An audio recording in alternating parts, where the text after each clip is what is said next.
And one thing that I was noticing yesterday, and also for a console like this that has so many features, notice that you are never, I mean, it's so hard to get lost on this thing. You're not going to get lost. That home button is security right there. Exactly.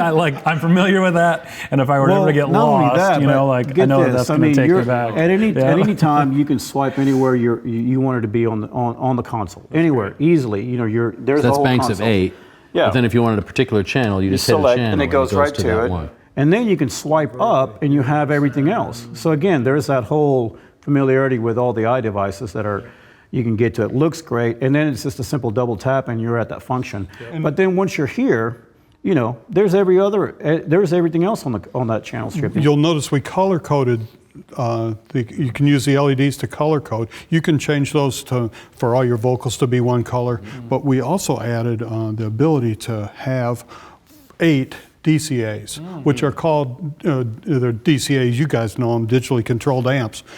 We use them as groups.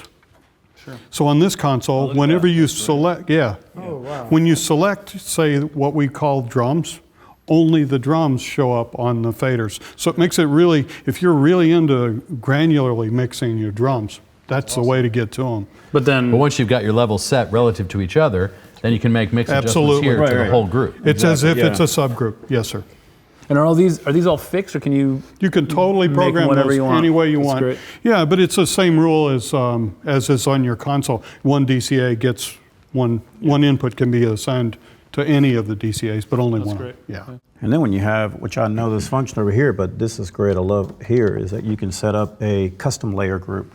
So now you have a mixture of some of your outputs, however you want to set up some of your returns, you have all your inputs. Wow.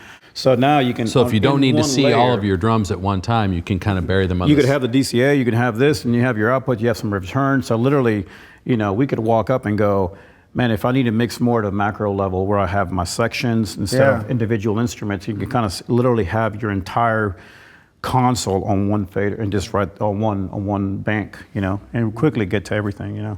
Harold, you mixed on it the other day, right? I did. It was literally they took the cover off and I went. So I got to look at it, and within 20 minutes of talking about it, I got on it, and literally there was a band in front of me, and I got to mix on it. And so there was a lot of features on this thing that I kind of went, when do I get that on my bigger console?